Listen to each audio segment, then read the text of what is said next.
Evangelho de Lucas, capítulo 17.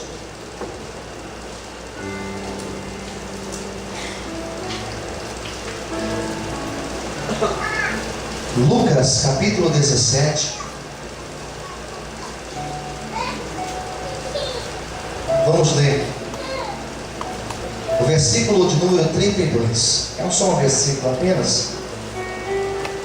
Tenho certeza que o Senhor vai falar com todos nós. Lucas 17, versículo 32. Ajude o seu irmão do lado a encontrar, para que todos possam meditar na palavra do Senhor.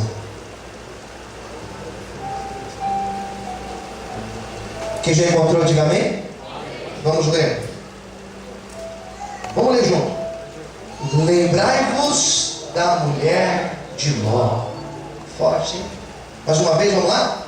Lembrai-vos da mulher de Ló. Sobe aqui, vamos orar. Senhor Deus, revela o teu querer e a tua vontade através da palavra que nós estaremos agora meditando. Fale conosco, em nome de Jesus. Todos digam amém? Você pode desocupar sua mão, aplaudir o Senhor. Amém. Mais forte as palavras. Queridos, duas coisas importantes para compreendermos bem esta palavra. Nós precisamos contextualizar esses dois textos. Por que dois textos? Se não for só nenhum. Porque esse texto fala de um personagem. Nós não sabemos o nome. Só sabemos que ela era mulher de um homem chamado Ló. Lembrarmos da mulher de Ló. Foi isso que a gente acabou de ler. Então nós precisamos entender quem foi Ló. Quem foi a mulher de Ló? Por que a gente não sabe o nome dela? Por que o nome dela não teve um destaque maior na Bíblia? E outra, por que Jesus falou isso? Qual era o contexto da conversa de Jesus? Então vou começar falando de Jesus. Mais fácil, porque a gente acabou de ler em Lucas. Esse capítulo 17 de Lucas, nós temos quatro assuntos principais. Quantos assuntos eu disse? Quatro. Quais são os quatro assuntos do Evangelho de Lucas 17? O primeiro deles, versículo 1 ao versículo 2, Lucas fala sobre os tropeços. O que é tropeço? Ele fala sobre o que aconteceu essa semana aí, que foi vinculado na mídia. O que aconteceu? Um escândalo. Um escândalo. E Lucas, ele relata o discurso de Cristo, não somente ele, mas em Mateus e Marcos também tem essa passagem. Eles falam sobre os escândalos. E o que Cristo falou foi isso, que muitos escândalos vão acontecer. Por isso que não se assuste com aquilo que você assistiu e tem assistido nos últimos dias, reportagens falando sobre grandes líderes, falando sobre igrejas, falando sobre pastores, sobre bispos, apóstolos, sobre todos aqueles aí que estão na frente de um trabalho. Não se escandalize, porque a própria Bíblia vai dizer que nos últimos dias da igreja serão dias que nós ouviremos muitos escândalos. E diga-se de passagem, nunca se ouviu tantos escândalos envolvendo líderes, envolvendo pregadores, envolvendo pastores, envolvendo pessoas aí, personalidades do meio cristão. Nunca se teve tanta notícia de escândalos como atualmente. Agora com o pastor aí, diga amém. E a Bíblia fala o quê? Ai do que causa escândalo. Ai daquele que através ou por causa da vida dele alguém se desvia. Ai desse. Quando a Bíblia fala ai, uma expressão de dor, ai. Coitado daquele que causar o escândalo. O escândalo não vai acontecer, mas ai daquele que causar, que provocar escândalo. Ai daquele que desvia alguém da verdade. E você sabe que quando ocorre um escândalo desse, tem muita gente que sai da igreja. Tem muita gente que deixa de ir para a igreja, tem muita gente que está balançando na fé, e quando acontece um escândalo desse, já pega as coisas e vai embora. Ah, não vou mais para a igreja nenhuma, agora só vou ficar em casa, e daqui a pouco está em casa, daqui a pouco está com a mesma vida miserável que vivia antes. Ai daquele que causa escândalo.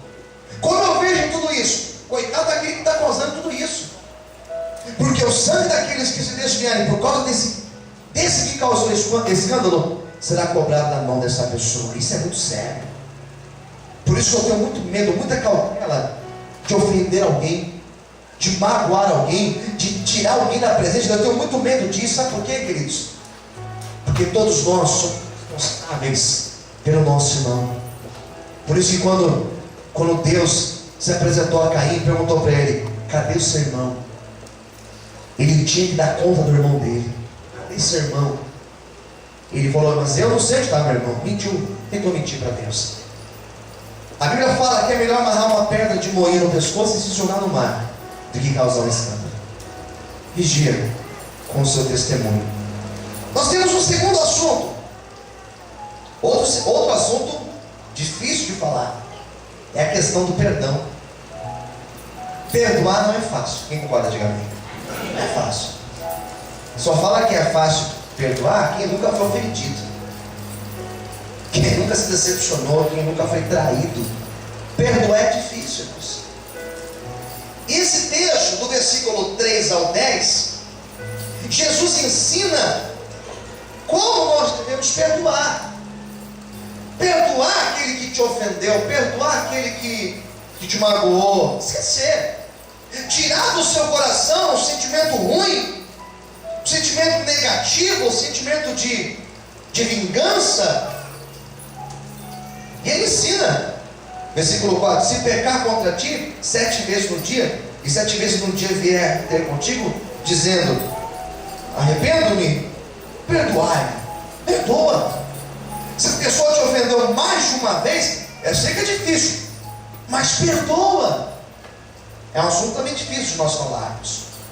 Na sequência, nós temos a cura dos 10 leprosos. E o que nós aprendemos com a cura dos 10 leprosos? 10 foram curados. Quantos voltaram para agradecer? Apenas um. Fala para o teu irmão do lado: eu faço parte desse grupo que volta para agradecer o milagre de Deus. Amém.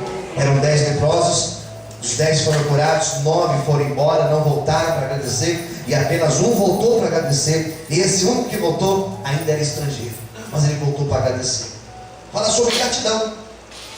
E agora, do versículo 20, que é o quarto assunto, do versículo 20 ao versículo 37, nós temos o sermão da vinda de Cristo. Nós temos um discurso sobre a vinda do Senhor. Como que eu vejo hoje, como alguém que estuda a Bíblia, o que eu percebo? Que Jesus está voltando. Diga para quem está do teu lado: Jesus está voltando. E eu tenho alguns exemplos bíblicos para falar sobre isso. Jesus, ele falou: ninguém vai saber o dia nem a hora. Ninguém pode dizer será no ano de 2012, como estão aí supondo. Estão dizendo que vai ser esse ano ainda. Pode ser, pode ser. Nós não sabemos quando o Senhor voltará. 2012, 2013, 2040, 2050, nós não sabemos.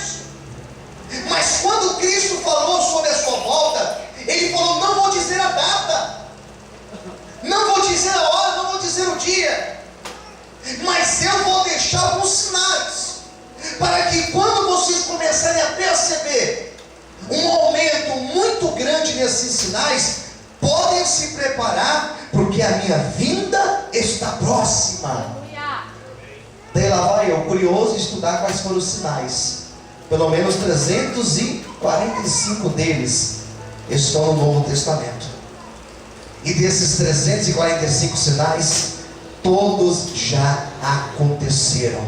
Quais são os principais sinais que Jesus Cristo disse que aconteceria em sua vinda? Mesmo porque isso aqui não é uma aula de escatologia, mas eu preciso falar sobre esses sinais. Quais foram os principais sinais que Cristo falou e repetiu algumas vezes? Vamos tentar falar rápido deles. Jesus falou que nos dias que antecederiam a sua vinda, seriam dias onde os homens seriam amantes de si mesmos, homens cada vez piores, homens maus, homens com uma índole terrível, homens que matariam o outro por qualquer motivo, homens que tirariam a vida do semelhante por qualquer confusão, por qualquer discussão, estariam tirando a vida do outro. Basta você pegar o noticiário e perceber, queridos, que todos os dias morre gente no trânsito. Hoje teve clássico de futebol aqui em São Paulo, Corinthians e Palmeiras. Pode ter certeza que deve ter acontecido alguma morte. As pessoas matam por causa de uma camisa de um time, as pessoas matam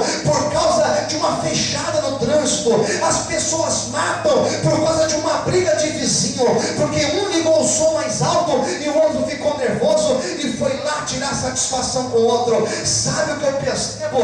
Que os dias de Cristo estão cada vez mais próximos, porque as pessoas hoje, elas matam por qualquer motivo. Por causa de uma dívida de 10 reais numa boca de droga, alguém vai lá e tira a vida do outro. Isso é sinal que Jesus está voltando. Só que a Bíblia também diz que 1000 cairão ao nosso lado, 10.000 à nossa direita, e nós não seríamos atingidos, porque os anjos do Senhor estão acampados ao nosso redor para nos guardar e para nos livrar de todo mal. Levante a mão para o céu e glorifique a Deus por causa disso. Aleluia, aplauda o Senhor essa noite.